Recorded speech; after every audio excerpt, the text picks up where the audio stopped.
we are back. Don't worry, y'all didn't miss a thing.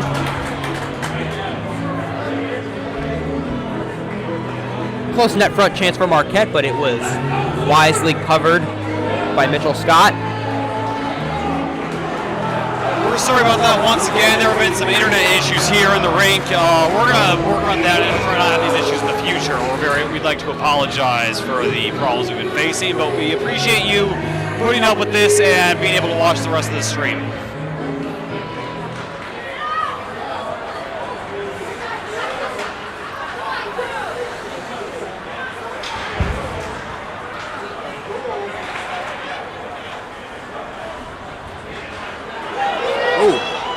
Puck's going to play. Oh, there's a wrestling match happening there at the blue line. There was I hadn't seen that before. A lot of pushing and shoving and jabbing and clawing. Somewhat as we expected, but I don't know if I expected it quite like this or to this extent. Puck's going. There's only one defenseman back. Tries to cut inside. It was nicely broken up. He tried to take the inside, and he said no. High flip, gloved. All right, this one, Kirk, good job getting past it. He's going to fire this one from the other side of the ice, and it's going to hit off the goaltender. They're still going to call icing. Again, the icing consequence is not as great as you would think. Because unlike in the NHL, you are allowed to change lines in high school after icing the puck.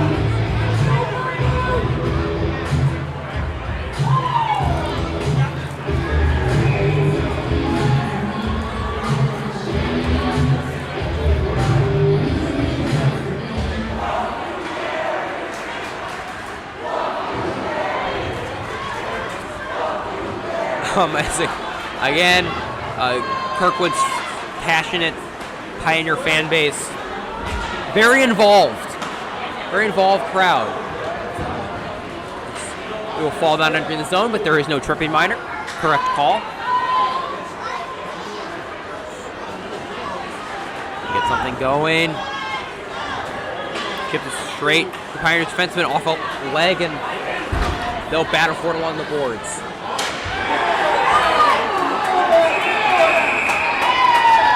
And that'll be a minor penalty against the Mustangs. The crowd called for it. The refs answered the phone and said, yeah, you're probably right. And it'll be a Kirkwood power play. Every single power play in this game has scored. Kirkwood's 1 for 1, gets 3 for 3. If they ain't gonna go here, this is what we would call an insurance marker. Kirkwood's not able to score in the last power play until 8 seconds remaining. See if they can do it in a little bit quicker fashion on this time around.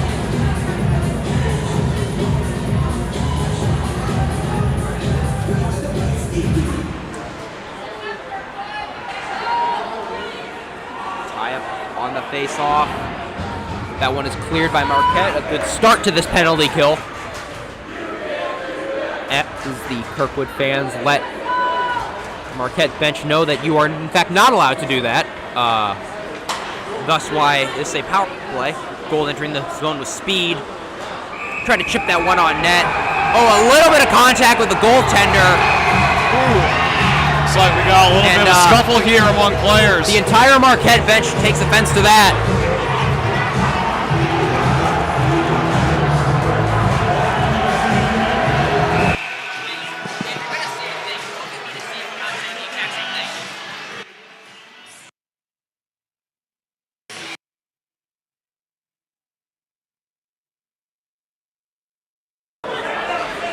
One fires. Ooh, another block. Good job sacrificing the body, and they'll clear this one down again.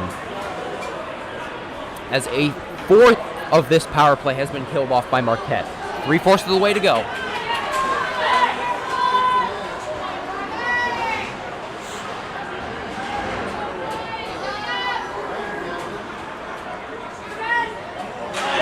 Centering pass. Oh! A big blast from Monroe. Gobbled up by the Tendy.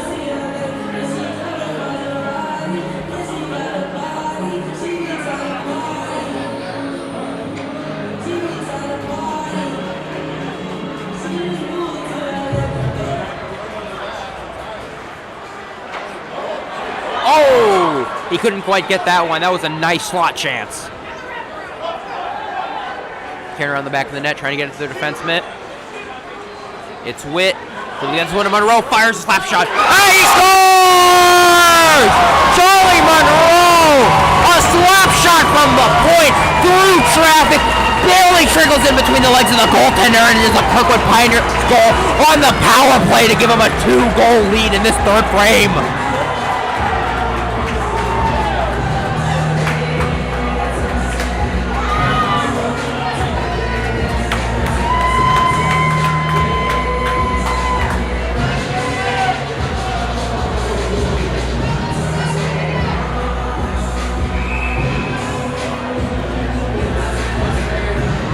Now if you're Marquette, you've only scored on the power play.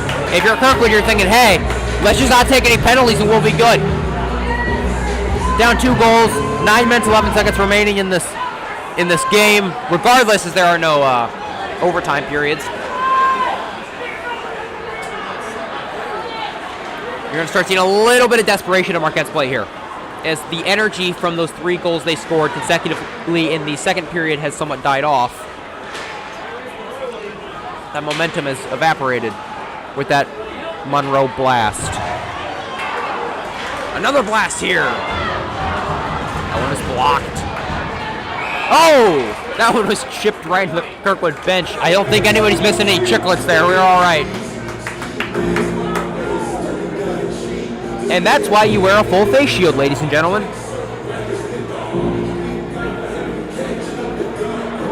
That's why I'm a full cage advocate.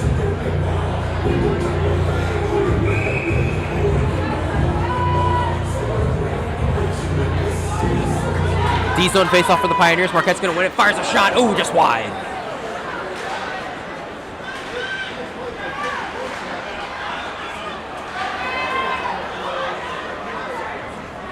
The Mustangs trying to set up in the zone, get something set. Anything they can. Blind fires this one. Doesn't go. This one's chipped down the other end of the ice. It's going to be a foot race for it. And icing is called.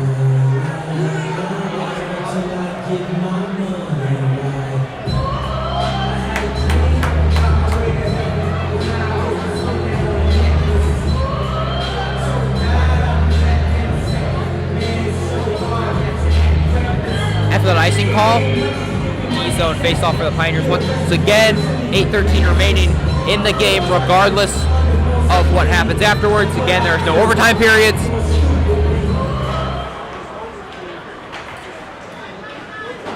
Let's get this out of the zone.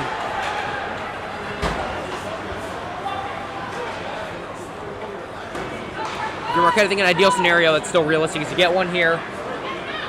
You're able to get some momentum, and then the last 3 or 4 minutes, you're down 1, pull the goaltender maybe. But you got to get that one.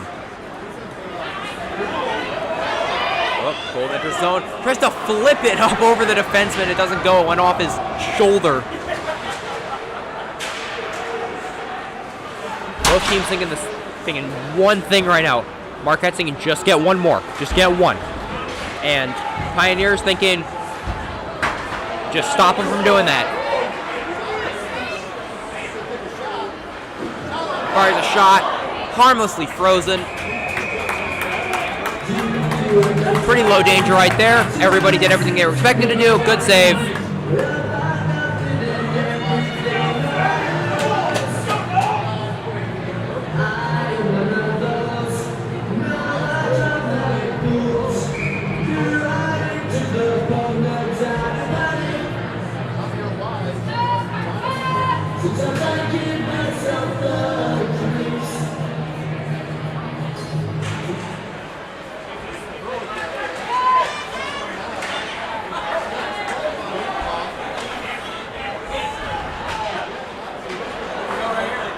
Guys, oh!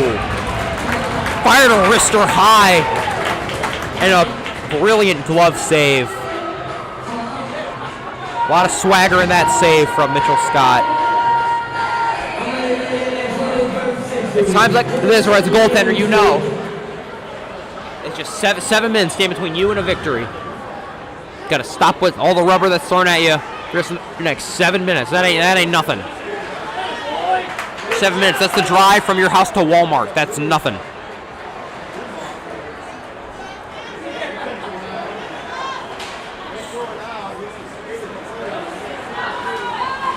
Zone entry. Oh!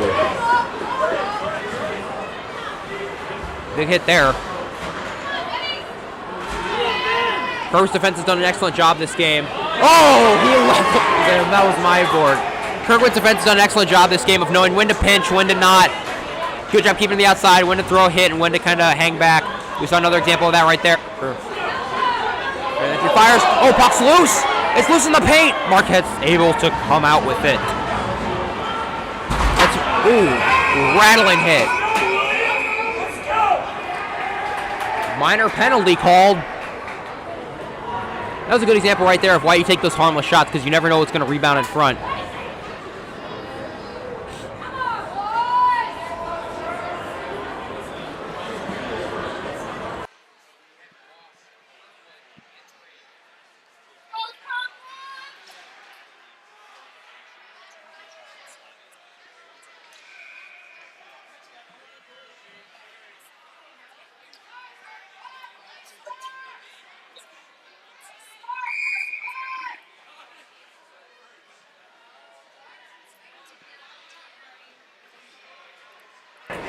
2-minute power play for Marquette. Again, they have 3 power play goals this game, all of their goals, and all of those goals were scored in quite quick fashion. I think they've only had about 40 seconds of power play time this whole game. Or the shot, that one's gobbled up by Mitchell Scott. I say Marquette only has had like 40 seconds of power play time this entire game. They scored immediately on all of their power plays. They score here, and then they have 5 minutes to get another one. It's a very winnable game for Marquette. This is clutch time for both squads. They know what's on the line. This is the playoffs, baby. Hammers this one down to the other end of the ice. Good clear.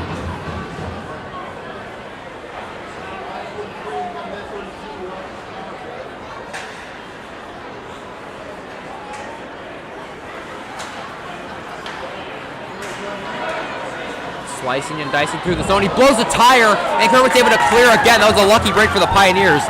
That one's actually on net. Don't think that was necessarily the intent, but, you know, it's a shot on goal. Even from 200 feet.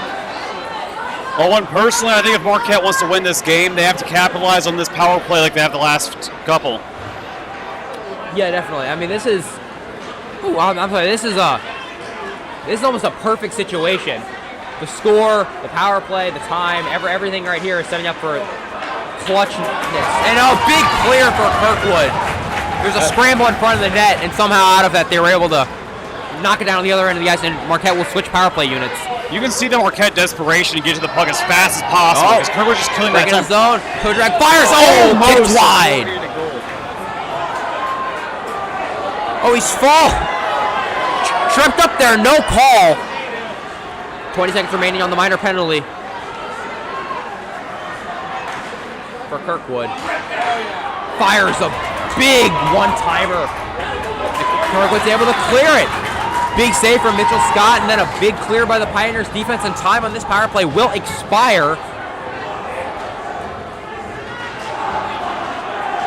And that's it. The power play is over. We're back to 5-on-5 action. Kirkwood has killed off 2 minutes of a power play. That is massively clutch, especially considering they given up 3 power play goals earlier this game.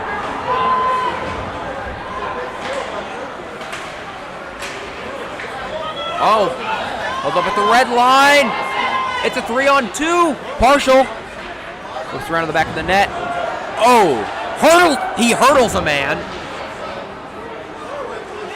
Barzuli, he tried to go high with that one. That was a good decision right there. It just didn't quite go the way he wanted for him. Whistle blown here, offside.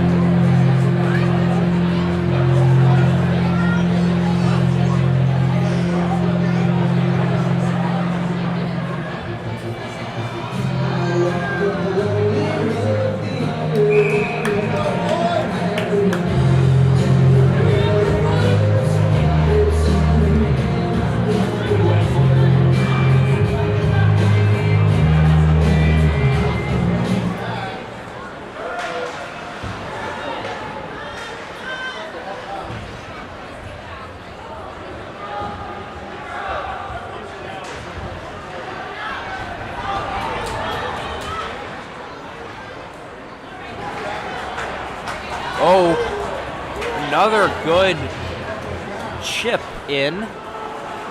And every single second that ticks off the clock, the hypothetical deserve to win a meter slides just a little bit more in Kirkwood's favor. Marquette now needs 2 goals in the next 3 minutes, just a tie. A win for Marquette seems fairly unlikely, knock on wood, because you would need 3 goals, but they're looking to at least tie this hockey game. It's a partial break here. Fires one on net, and that's a good glove save. That's the right move right there. Just get in, fire someone net. If that goes in, ice the game. Take a chance, you never know. This late in the game, if Kirkwood is a scorer, it's going to put the nail in the coffin, and it's going to be, I'd say, game.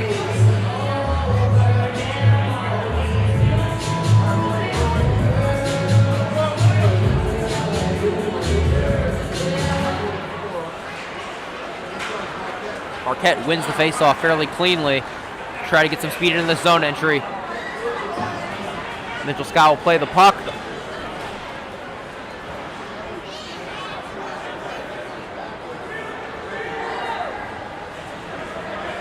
Monroe will stand behind his goaltender.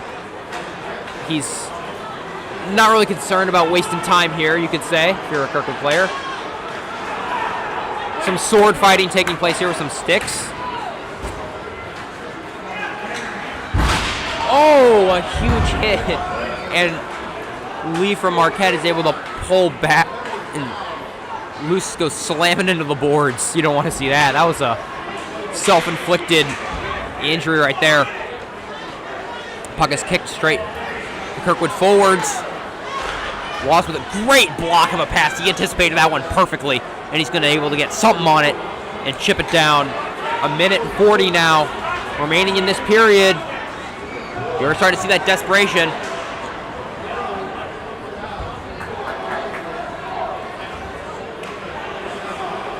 I'm expecting to see Marquette's goaltender go to the bench any second here, but Marquette needs sustained possession for that to happen. They have some of it right now. Fires, slot pass. Oh, diving save from Scott. He partially fanned on the slot one-timer. What a crucial time to make a save, honestly. Went sprawling for that one.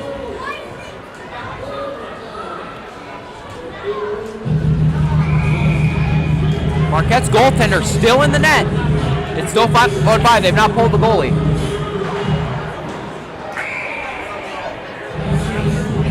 That puck will hit the ceiling, and so automatic whistle. About a second or two went off the clock on that one.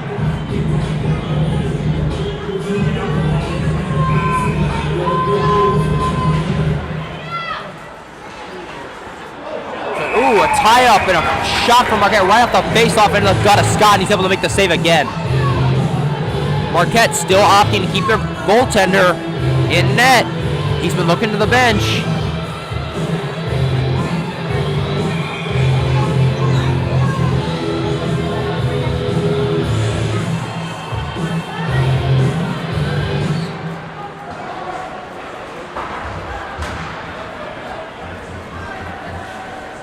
Marquette with possession, but not comfortably enough to pull the tendy. Fires this one down. Able to get it. There's now under a minute remaining in the game. 2-goal deficit. Marquette is going to need a miracle at this point. They want to win this one, or at least tie. Oh, and their goaltender is still in the net with this little time left. Do you think they're just trying to not let Kirkwood score any more goals? Yeah, I think that's what they're going for. I think it's a point differential thing, because I don't know how else you wouldn't. Yeah, I think at this point, Marquette's given up on winning the game. I think they're just going to hand this one to Kirkwood, honestly. And I think their objective right now is just make it not look as bad. If that is the case, my personal opinion, empty netter should not count in point differential. But, you know. Oh, sure. But, you know, when you see it on the record, though, no one's going to know. No, I understand that, but it's a point differential thing. And 13.1, everybody's staying 5-on-5 here as the final light burns out from Marquette's candle. Looks like there's not going to be any real hope. Everybody's just playing for pride at this point. Hopefully, nothing bad happens. The fans are slowly beginning to file out.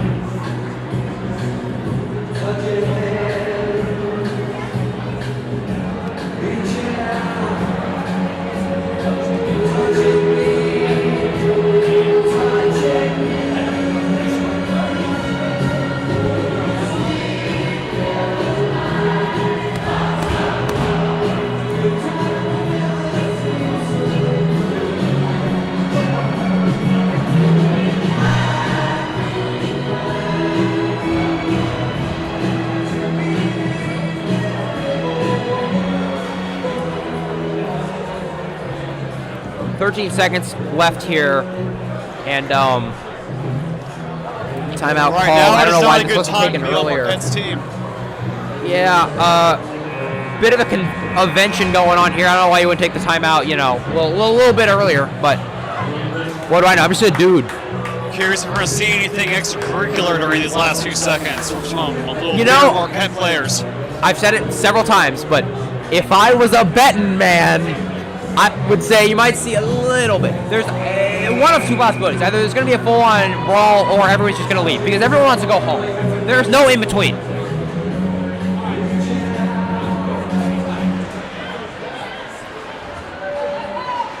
As the clock rings going to to have single one digits. last chance to get a goal with this time ticks on 0.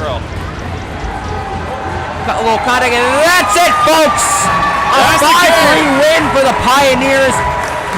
This game was like something I would build in Roller Coaster Tycoon. My God, there was ups, there was downs, there were corkscrews and sideways diagonal pass. But in the end, it's a 5-3 win for Kirkwood. What a game. I'd like to say what a broadcast. Thank you all for tuning in. I'm going to send it to my partner Jacob, have it taken away for you guys. I gotta say, what a game, and I gotta say, great performance from the Kirkwood Pioneers tonight. I really think this is a good demonstration of their capabilities. They really control a lot. They struggled a little bit with them power plays that with Marquette, but I think overall they did a really good job tonight, and I think this is a great game to watch. We'd like to say sorry for the technical difficulties we experienced with the internet. There's not really much we can do about that. But we appreciate you sticking with us and going through that with us. And we will be broadcasting the next playoff game on Monday night. And we hope you can be there with us, and we expect to see you there. And this is